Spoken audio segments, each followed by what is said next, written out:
taking risks. Number 2, and embracing failure. Failure is scary.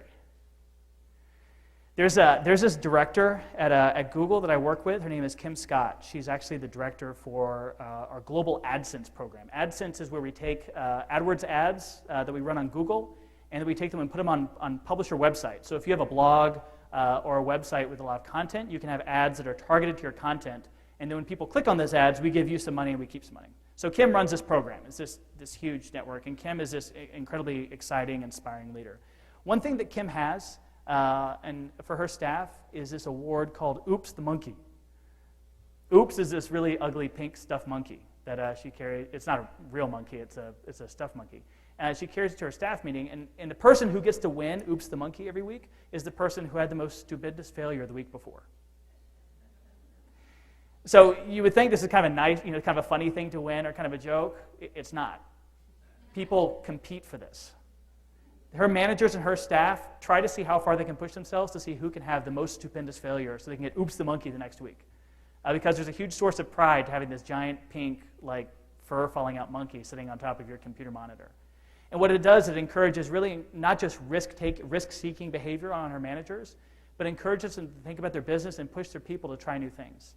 And so one thing you can always count on Kim's team is to always come up with new ideas, new ways of doing our business, and a real enthusiasm for sharing them. The only rule is that you can't make the same mistake twice. But they've learned to embrace and to really enjoy failure. I think another example of this, and I think one of the most significant failures that Google has had, and one that is really some of you may have experienced, is how many of you have used Google Earth? Okay, that's good. So Google Earth was this company we bought. It was called Keyhole. It's a really cool company that had satellite imagery of the United States at the time. And we bought it, and you used to be able to buy Keyhole, I think, for like $20 or $29 on the web. So we decided to offer it as Google Earth, and we offered it for the incredibly compelling price of free, and which means you have infinite demand. When we put it on our website for the first time, we ended up distributing more copies of Google Earth in a single day than we really expected to do over the entire quarter or 6 months, depending on whose metrics you believe. So many people were downloading and using Google Earth, and because what's the very first thing you do with Google Earth? You look for your house. So every single person that was visiting our website, clicking on Google Earth, and immediately looking at their house, it was so many Google Earths were being downloaded that it was actually slowing down Google. We were breaking the internet because we had so many people using this. And so we actually had to stop we actually had stopped letting people download it. And it was, I forget what the thing was, but you'd go on the page, you'd click download Google Earth, and it would say something like, sorry, we're out of Google Earth, come back later. While we made more Earth. So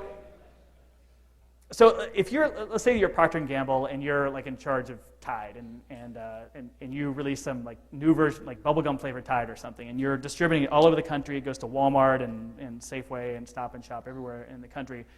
Incredible marketing. You set the price point. You get it out there. It sells out in 10 minutes, and you can't fill the stores again in 2 or 3 weeks.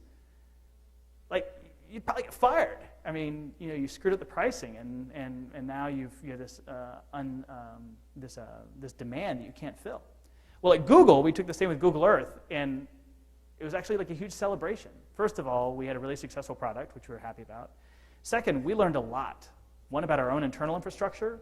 We learned a lot about the demand for a really large downloaded package if we distribute it by putting a giant link on our homepage. That was a painful lesson. We learned a lot about things that we should think about before we launch products. And the product manager, learned a lot about how to get by without sleeping for about 3 days. This was an astounding success for Google, even though it was viewed by many as a complete failure. And Google Earth has gone on, and it's done fine. A lot of people get to use it. And now you can go to the website, and we always have Google Earth available whenever you want to download it. But we certainly learned a lot as a business. And so embracing and appreciating failure was a key to doing this. Now the key is, of course, we can never let that happen again. On India, and Steve was talking about India and moving over there with my family. My wife and then 2-year-old daughter, when we moved to India, for what we thought was going to be a year, 3.5 years ago. When I came home and talked to my wife about this opportunity to get to go to India to run our operations, we went back and forth about the personal risk, moving to a developing country that we weren't really familiar with, and the professional risk, because there's plenty of offices, that companies have opened in other parts of the world which failed. And this is just a place with like 30 people. We had just figured out how to pay people in India. Like, we didn't have payroll set up. And she said something that was really insightful, and it's just typical of my wife because she's much smarter than I am. She said that whether this succeeds or fails, if we don't do it, when we're 65, 75, 95, we're going to look back on this as an incredible missed opportunity, and we just wouldn't want that to happen. And so that really became our guiding principle for going over there. And I think that has a lot to say about the exercise that we're about to go through this weekend.